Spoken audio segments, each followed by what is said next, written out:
kepada leadermu, bukan kepada keluargamu, bukan kepada pasangan hidupmu, tetapi khusus buat dirimu sendiri, nggak sama dengan orang lain. Karena itu nggak bisa kerjakan sendiri. Oke. Baca sama-sama, yang atas dan yang bawah. Yang atas sebelah kanan, yang sebelah kiri yang bawah. Oke? Yang sebelah kanan dulu, impian. 1, 2, 3. Impian sesederhana apapun tidak akan membawamu kemana-mana bila tidak ada tindakan nyata mewujudkannya. Sebelah sini. 1, 2, 3. Berani bermimpi, harus berani bekerja keras, bertindak gila mewujudkannya. Yang setuju katakan yes. Yes. Ketika seseorang pasang goals, saya mau start club, saya mau ke Berlin, saya mau ke Luzern, itu nggak bisa dibanggakan loh. Jangan pikir, wah aku akan PCC tahun ini, wah aku hebat. No. Itu baru permulaan. Impian dipasang bukan untuk dibanggakan. Impian dipasang untuk menjadi arah tujuan kemana Anda melangkah setiap hari. Anda setuju? Oke. Jadi ketika Anda mampu bermimpi, Anda harus berani kerja keras untuk mewujudkannya. Kenapa seperti itu? Karena berbahaya sekali Bapak Ibu. Tahun 2015 gabung ke The Agent. 2016 aku mau startup. Ternyata 31 Desember 2016 gagal. Ya sudahlah, tahun depan lagi. Aku mau startup. Ternyata gagal lagi. Ya sudahlah, tahun depan lah. Kalau itu terulang terus Bapak Ibu, Anda akan terbiasa dengan kegagalan. Saya ulangi, kalau itu terulang terus, Anda akan terbiasa dengan kegagalan. Buat Anda, gagal itu biasa. Toh semua orang juga gagal. Hati-hati Bapak Ibu. Kenapa? Karena kita ini manusia yang terdiri dari kebiasaan-kebiasaan yang membentuk habit kita. Dan kalau Anda terbiasa dengan kegagalan, maka Anda akan disebut orang gagal. Satu kali Anda berbohong, mungkin Anda dimaafkan.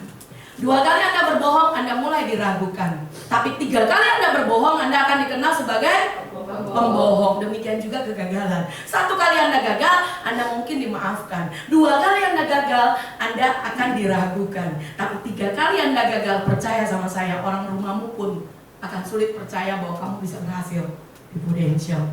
Anda setuju dengan saya? Oke. Saya start akhirnya dengan 220 nama. Start dari jam 8 pagi sampai jam 11 malam. Berapa jam? Ngapain sih Bu? Prospek. Sehari 8 sampai 22 nama. Saya bangun jam 6, jam 7 anak-anak pergi sekolah, jam 8 saya sudah selesai urus diri saya sendiri dan saya mulai turun prospek naik motor bersama leader saya. Kemudian jam 11 malam kami pulang. Jam 11 malam anak-anak saya semua sudah tidur. Saya tidak bertemu mereka. Jadi saya cuma ketemu mereka 1 jam, 1 hari di pagi hari.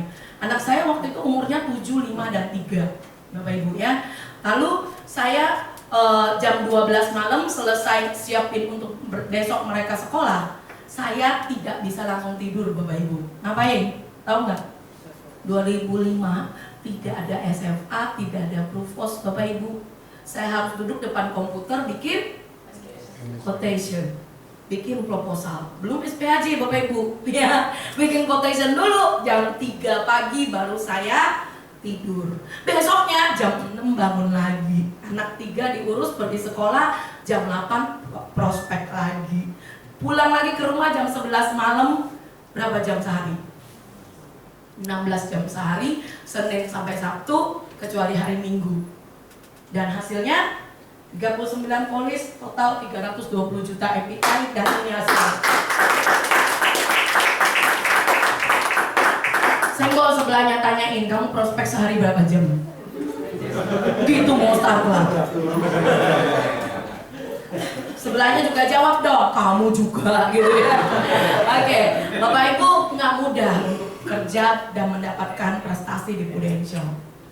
Sekali lagi, tidak mudah untuk kerja dan mendapatkan prestasi di Prudential, tetapi hasilnya pasti sebanding. Duitnya lo banyak, betul? Anda tahu nggak? Saya pergi ke Tokyo ini benar-benar seperti mimpi. Kenapa? Karena di hari terakhir saya tetap tidak mendaftar sebagai yang ikut pergi. Akhirnya Pak Dr. Ivan telepon saya, Ilen, Koko mau kamu pergi ke Tokyo. Loh Koko, aku ini nggak punya duit, pergi ke Tokyo anak punya duit. Saya bilang, lo kamu lo menang Star Club, dibayarin sama Prudential. Iya, emang ke Tokyo nggak nggak butuh duit, saya bilang. Pokoknya kamu harus pergi ke Tokyo. Apa yang bisa Koko bantu? Ya, saya ngomong apa adanya. Saya selalu hidup apa adanya supaya saya nggak perlu bersandiwara. Koko, pasporku mati kok, harus diperpanjang. Aku nggak punya duit, utangku 500 juta.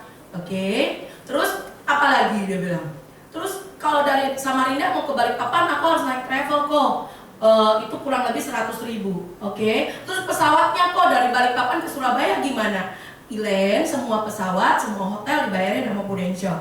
Oh gitu. Terus uang sakuku di Tokyo gimana kok? Ilen, nanti sampai di Tokyo ketemu Koko, dia bilang. Oke. Terus gimana? Ya udah, minta nomor rekening, Koko kasih kamu 500.000, kamu berangkat. Hah? 500.000? Terus itu bikin paspor sama cuma sampai ke Balikpapan toh? Iya, nanti Koko yang urus semua. Singkat cerita, saya pergi ke Tokyo setelah komisian, saya pegang 500.000, saya pergi ke Tokyo dan pulang lagi dari Tokyo, uang saya utuh 500.000. Anda nggak tepuk tangan?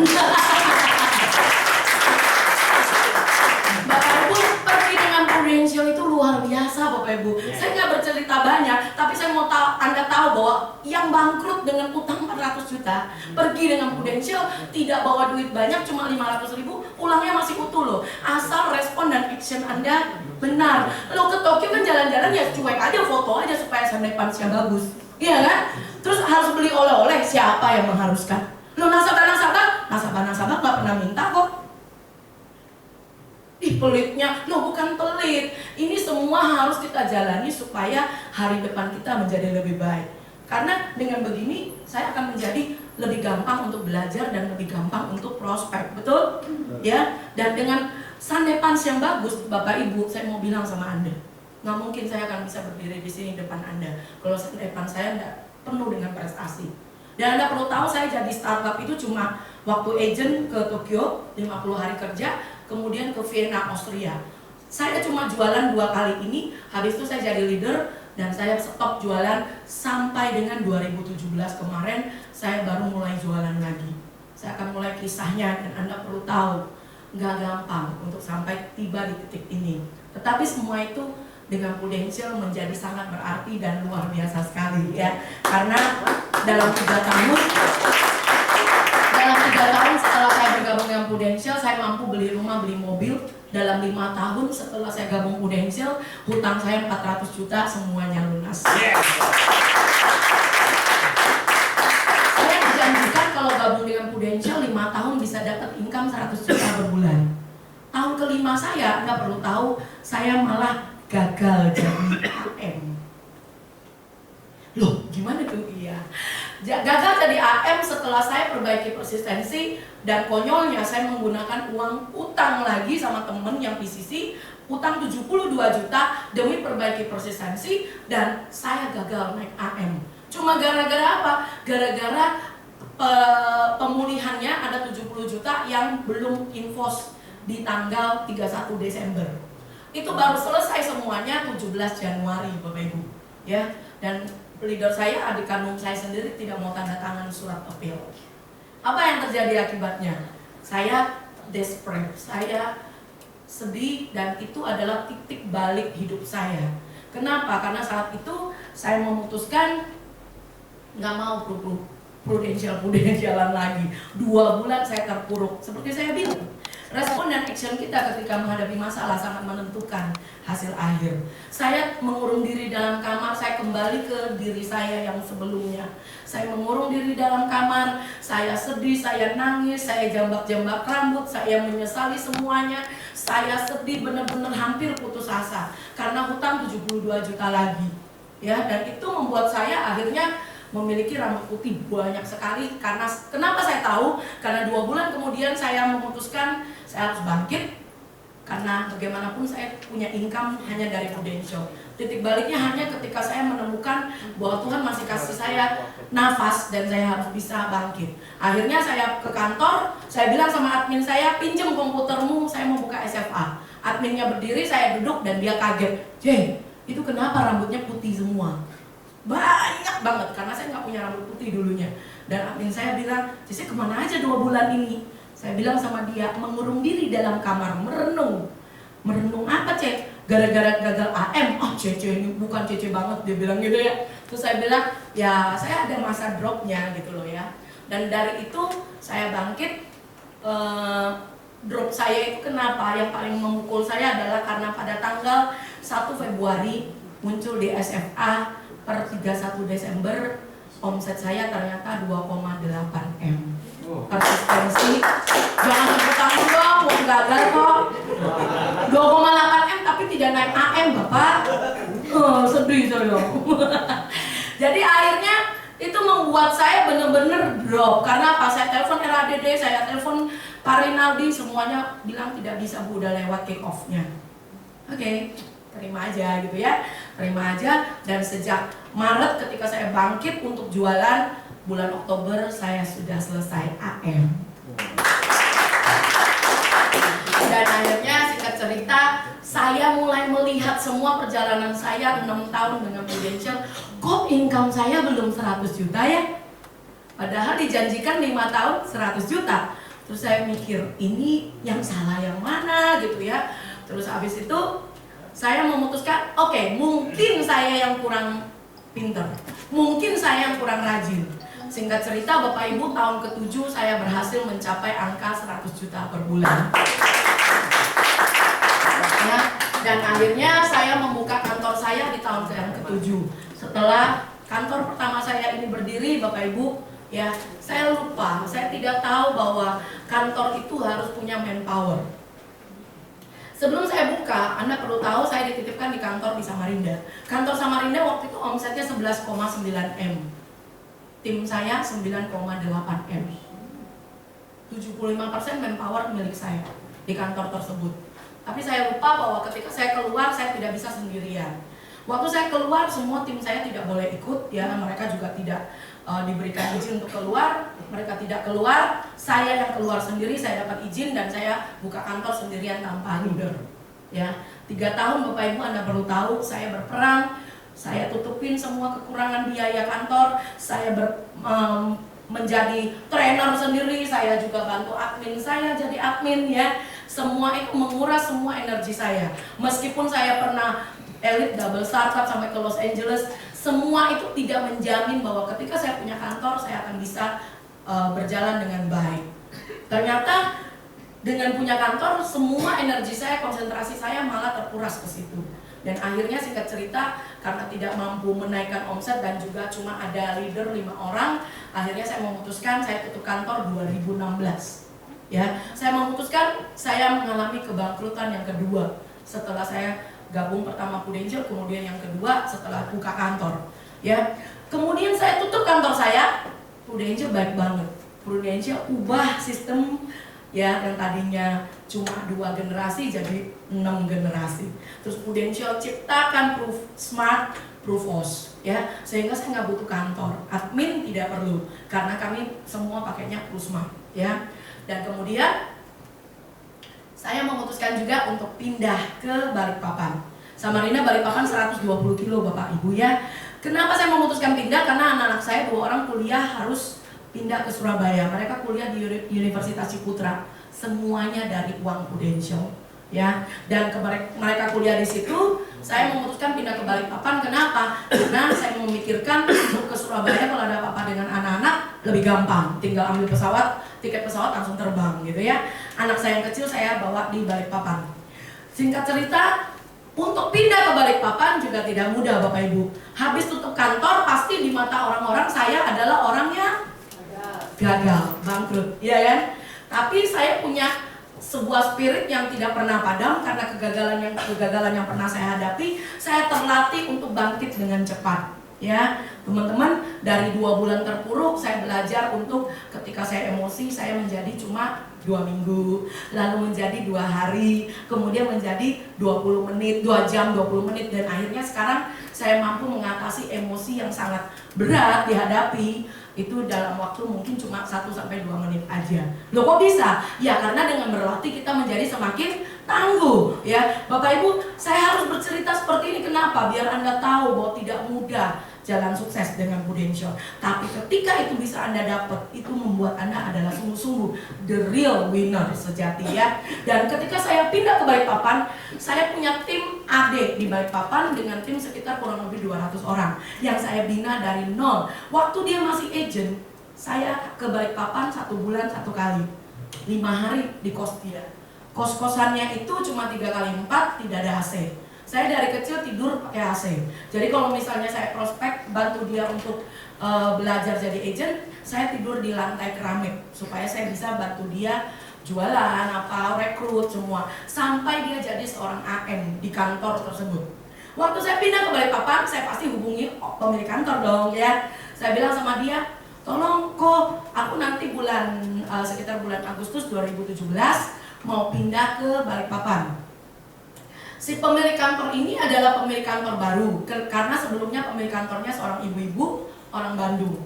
Orang Bandung ini banyak sekali melakukan kesalahan dalam bisnis dengan saya. Kenapa? Karena agent yang saya titipkan di sana selain AM saya itu ada agent direct yang lain. Itu ada case 20 case pendingan tiba-tiba hilang dan agent saya ganti nama, pindah jadi unit dia. Saya juga punya seorang UM yang makan uang nasabah 40 juta. Saya konsultasi sama dia, Bu, ini UM yang saya titip tempat ibu, kan ada 2 ya, berarti ya 1 UM, satunya yang jadi AM, itu tidak ada masalah. Yang ini Bu, uang nasabah 40 juta belum dibayar. Saya tahu dari nasabah-nasabah dia yang menghubungi saya sebagai leadernya. Ibu itu bilang apa? Kalau saya sih Len, gak mau pelihara maling dalam rumah. Jadi terminasi Bu, ya terminasi aja. Terminasi. Tapi 5 bulan kemudian promosi unit dia. Hebat ya, pemilik kantor ini hebat banget. Dia pemain sulap tangguh ya, karena KTP bisa dia sulap dengan luar biasa. Saya tahu dari mana? Saya tahu dari adminnya yang akhirnya menjadi admin saya ya. Semua itu saya ceritakan sama adik saya, yang saya dapat cuma, baik Bu, nanti kami proses. Baik Bu, nanti kami proses. Tapi sejak saya bilang sama adik saya bahwa dia ambil UM saya, ya meskipun itu udah terminasi, saya bilang bahwa ini juga ada agent yang dipindah jadi milik dia, saya diblokir, tidak boleh masuk kantor tersebut. Padahal tadinya 1 bulan sekali saya ke sana untuk ngajar. Karena untuk titip agent di kantor tersebut saya ada syarat administrasi harus ngajar 1 bulan 1 kali. Oke, saya diblokir. Nah, kemudian 2016 orang tersebut sudah tersingkir karena dia pindah ke planet lain. Oke, dia pindah ke planet lain, leadernya yang jadi pemegang adalah orang Jakarta. Ketika saya telepon, Ko, saya Agustus mau pindah Balikpapan, saya mau gabung sama kantor Koko, boleh ya? Oh, luar biasa kalau kamu Ilen yang mau gabung, sebuah kehormatan buat kita, dia bilang. Karena dia tahu sejarah bagaimana saya ikut membesarkan kantor tersebut. Wah, sebuah kehormatan, orang sekelas kamu loh mau masuk ke kantor kita, dia bilang. Oh ya, thank you Ko, nanti saya urus surat-suratnya. Ada syaratnya nggak Ko? Oh nanti gampang nanti kita urus, dia bilang. Singkat cerita, waktu itu April ya, dan Agustus saya udah pindah ke Balikpapan. Saya dimasukkan ke grup WA leader Balikpapan. Dikasih tahu, Ibu Ilen, kita akan gabungkan Ibu di grup WA leader Balikpapan.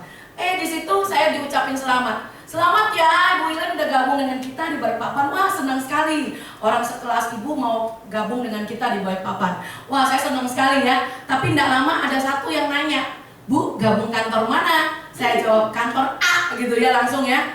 Langsung diem semua WA itu. Dan gak sampai 5 menit ada saya telepon. Bu Ilen, maaf, Bapak A di Jakarta baru telepon. Ibu tidak diterima di kantor dia. Hah, kaget saya. Ini yang jahatin saya siapa gitu ya, kok saya yang dapat akibatnya gitu. Oke Pak, tidak apa-apa, saya bilang tutup. 20 menit kemudian setelah nangis, setelah habisin tisu ya, saya telepon adik saya. Bapak masih bapak saya? Oh iya Bu, saya anak Bapak ya Pak ya? Iya, saya masih jualan Pak, Bapak tahu? Oh iya tahu Bu, adik saya adalah adik 10 tahun bersama saya, tidak pernah di rolling. Oke? Dan kemudian saya bilang sama dia, Pak, saya minta tolong, saya ini nggak punya rumah, saya butuh rumah. Loh Ibu pilih aja mau rumah yang mana, dia bilang gitu ya. Pak, kalau saya ketok 1 rumah, terus saya ditolak lagi seperti tadi, bisa-bisa saya keluar dari Prudential. Saya nggak sanggup, saya bilang. Bapak aja carikan rumah buat saya. Oke, saya telepon, dia bilang. Dia telepon dan akhirnya saya mendapat rumah di Kini Balu Agency. Kinibalu Agency itu pemiliknya dulunya adalah Pak almarhum Pak Tono ya, sekarang pemiliknya namanya Tommy. Tommy menyambut saya dengan baik. Oktober 2017 saya bergabung dengan kantor tersebut dan saya berjanji sama dia, Tommy, terima kasih mau terima saya, tapi saya berjanji sama kamu tahun depan saya akan PCC. Saya akan ambil reward yang tertinggi Prudential dan saya akan bikin kantor kamu nomor 1 di Kaltim. Anda perlu tahu Maret 2000 saya bicara ini ya, Maret 2018 ternyata semua yang saya omongin tidak mudah Bapak Ibu ya. 2017 saya closing 200 juta, saya jualan dengan nasabah-nasabah lama. Terus kemudian 2018 Maret itu semua leader yang gagal maintenance sebelumnya itu di challenge satu orang 50 juta API ya. Dan saat itu saya benar-benar desperate. Kenapa? Karena saya nggak punya kenalan di Balikpapan. Waduh, gimana caranya cari 50 juta API? Saya panggil Tommy, Tommy bilang, lah yang punya 3 AD loh seluruh Kaltim itu cuma Cici sendiri. Saya kaget, wih serius saya bilang gitu. Loh Cici cek deh, nggak ada AD di Kaltim yang punya 3 orang AD selain Cici sendiri. Oh iya ya, dia saya bilang gitu ya. Lah orang sekelas kamu loh Cici, kalau kamu aja nggak mampu, bagaimana kami? Dia bilang, aduh berat banget ya predikat yang dia kasih ke saya. Terus dia bilang, gini aja Cek, selama ini 200 juta API dapat dari mana? Major, saya bilang. Lah terus, kenapa takut dengan 50 juta API? Ini unit loh, saya bilang. Lah ya kan Cece jualan sendiri kan masih bisa tetap masuk unit. Oh iya ya, saya ini saking lamanya tidak jualan, itu nggak ngerti gitu ya, jadi bodoh gitu kan. Terus habis itu dia bilang, Cece ini komputer, duduk deh di depannya, laptop ya. Terus pantengin nasabahmu. Anda tahu nasabah saya di SFA ada 1166. Saya bengong liatin karena banyak agent yang saya terima operan agentnya karena terminasi ya. Semua unit saya tinggal waktu di Samarinda pindah Balikpapan. Kenapa? Karena mereka bukan agent yang mandiri. Ayo agent yang tidak mandiri, kalau Anda punya leader seperti saya tinggal ya. Saya tinggal dan saya akhirnya memutuskan setiap jam 8.30 saya duduk di depan laptop kantor, saya kerjain semua nasabah saya major saya lakukan. Dan saat itu kontes kantor mengeluarkan kontes ke Jogja 120 juta API, challenge-nya Prudential 50 juta API, kontes kantor 120 juta API. Saya memutuskan saya harus dapat semua kontes kecil kalau saya benar-benar mau PCC. Akhirnya singkat cerita saya berhasil closing, issued 139 juta API. Baca sama-sama yang merah, 1, 2, 3. Sukses selalu menuntut sebuah harga. Harga kesuksesan biasanya melebihi apa yang seseorang mau bayar. Anda setuju dengan saya? Kadang-kadang kita mikir, aku kerja lebih enak loh.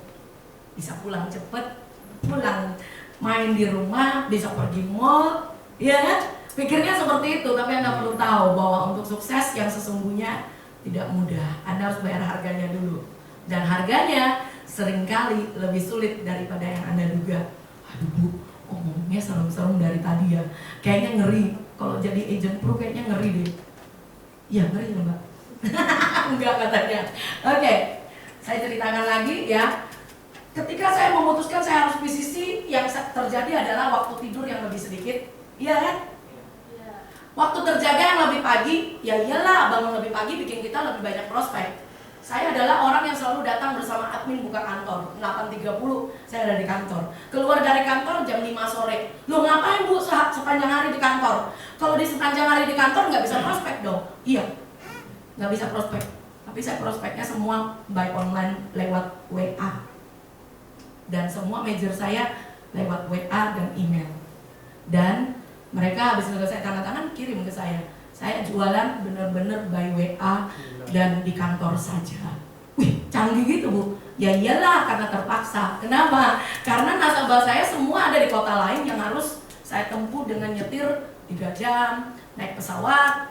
Jadi waktu itu saya memutuskan saya cuma bisa kerja di kantor by WA saja dan mengandalkan email, ya. Dan akhirnya saya bisa, singkat cerita, semua itu menyebabkan saya bekerja lebih jago. Teman-teman yang entah kemana, ya iyalah nggak ada teman saya di kantor, saya temannya admin doang, ya. Kenapa? Karena saya nggak keluar prospeknya, cuma di dalam kantor. mengandalkan SFA. Waktu itu belum ada proof secanggih ini teman-teman.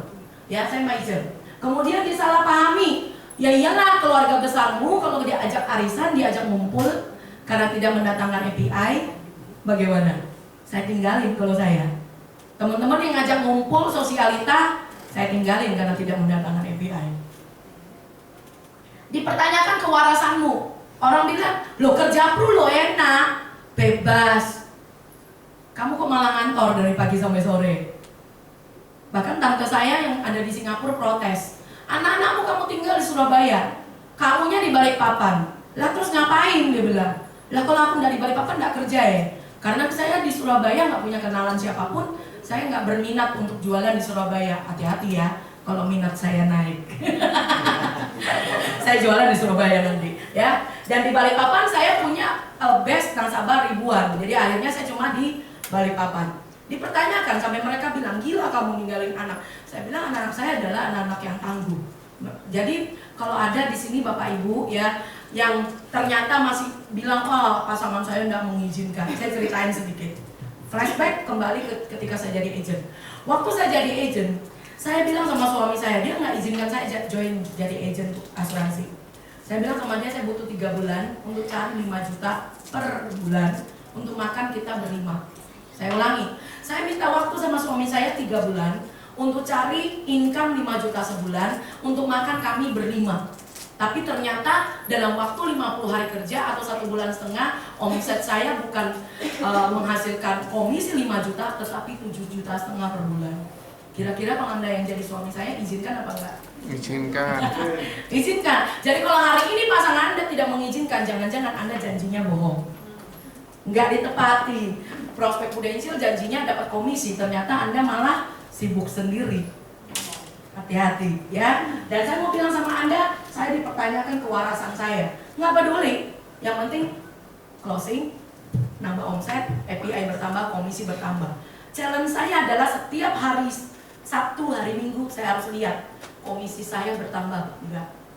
Kalau enggak, saya akan berperang Senin lebih gila lagi.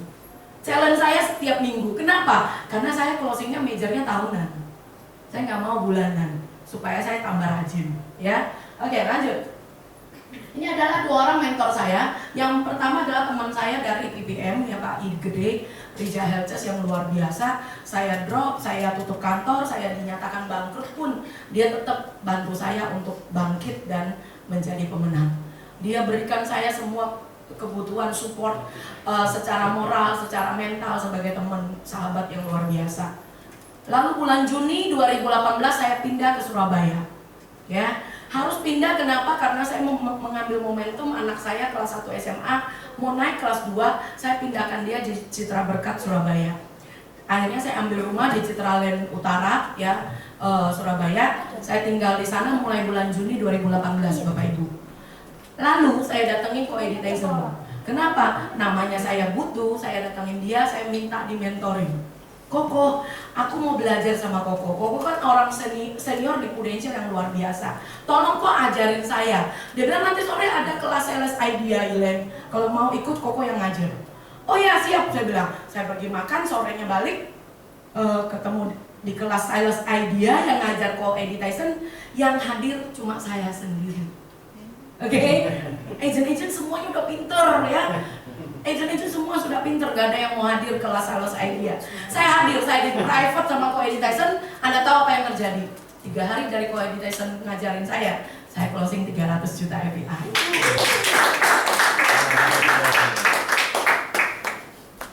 Saya punya video cara menjual saya yang sangat simple dan sederhana. Anda boleh lihat, Anda boleh copy, boleh share, ya semuanya feel free. Video ini direkam oleh leader saya yang luar biasa, Bapak Dr. Ivan Suryanata, waktu NLC kemarin di Singapura.